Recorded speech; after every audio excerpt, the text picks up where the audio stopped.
રાજ્યમાં સ્થાનિક સ્વરાજ્યની ચૂંટણીને હવે બહુ જ ઓછા દિવસો બાકી છે।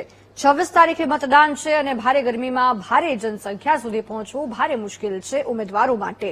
ઓછા સમયમાં પૂરતો પ્રચાર પ્રસાર કરવો કેવી રીતે? બસ આ જ ટેન્શનનું સોલ્યુશન કાઢવામાં આવ્યું છે સોશિયલ મીડિયા। આપણે આપણા જીવનની એક એક અપડેટ સોશિયલ મીડિયામાં કેટલી સહેલાઈથી મૂકી દઈએ છીએ। એવી જ રીતે ઉમેદવારોએ પણ પ્રચાર પ્રસાર કરવા સોશિયલ મીડિયાનો સહારો લઈ લીધો છે। રાજકીય પક્ષોએ પૂરતા પ્લાનિંગ સાથે સોશિયલ મીડિયામાં પ્રચાર માટે કેવું પ્લાનિંગ કર્યું છે આવું જણાવીએ।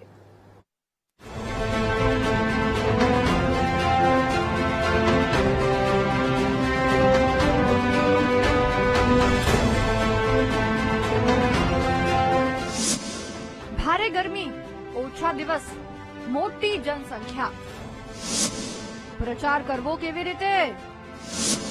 હવે તો સોશિયલ મીડિયા જ સહારો। સ્થાનિક સ્વરાજ્યની ચૂંટણીના મતદાનને હવે ગણતરીના દિવસો જ બાકી છે અને 24 એપ્રિલના રોજ સાંજે 5 વાગે સંપૂર્ણ આચારસંહિતા લાગુ પડી જશે। ત્યારે પ્રત્યેક વોર્ડમાં 80,000થી વધુ મતદારો જ્યારે હોય ત્યારે તમામ મતદારો સુધી ઉમેદવારો પહોંચી શકે તેવી શક્યતાઓ ખૂબ ઓછી છે। આ સમયગાળા દરમિયાન હવે અંતિમ તબક્કામાં ઉમેદવાર હોય સોશિયલ મીડિયાનો સહારો લીધો છે, જેમાં ઉમેદવારોએ સવારે અને સાંજે કરેલી ચૂંટણી પ્રચારની રેલીની રીલ્સ બનાવીને લોકો સુધી પહોંચાડવાની કામગીરી શરૂ કરાઈ છે।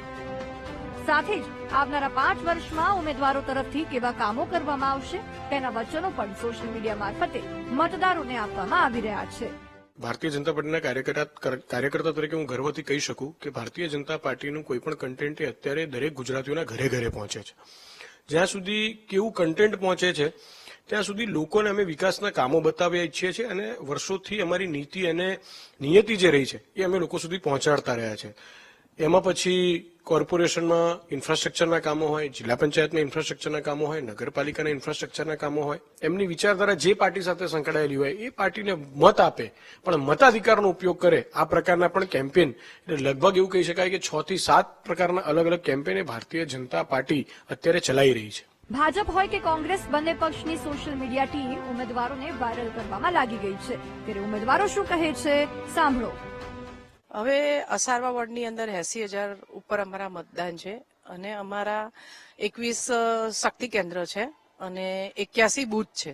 તો ત્યાં સુધી થોડો સમય છે, ઇલેક્શન 26 એટલે કે 24મીએ પડઘમ શાંત થઈ જશે એટલે અમારી પાસે 8 દિવસ રહ્યા છે। એટલે 8 દિવસ સુધી અમે લોકો મતદાર સુધી અમે પહોંચી ના શકીએ એટલા માટે પ્રદેશમાંથી જે અમને કન્ટેન્ટ આપવામાં આવે છે એ કન્ટેન્ટ અમે સોશિયલ મીડિયા પર ચડાવીએ છીએ અને અત્યારે સોશિયલ મીડિયાનો જમાનો છે તો અમે સોશિયલ મીડિયાનો અમે ઉપયોગ કરીએ છીએ। અમારે તો ખાલી લોકો સમક્ષ કોંગ્રેસની સરકારમાં થયેલા કામો અને કોંગ્રેસના અમારા આ વખતના શહેર કોંગ્રેસ સમિતિએ જે કમિટમેન્ટ આપેલા છે એ વાતને પ્રજા સુધી લઈ જવાની છે। સોશિયલ મીડિયા પ્લેટફોર્મ્સ છે, વોટ્સએપના ગ્રુપ્સ છે, ફેસબુકના ગ્રુપ્સ છે, ઇન્સ્ટાગ્રામની ચેનલ્સ છે, યુટ્યુબ છે, તમારા જેવા મીડિયાના મિત્રો છે, આ તમામ માધ્યમોથી અમારા મેસેજ પ્રજા સુધી પહોંચી રહ્યા છે।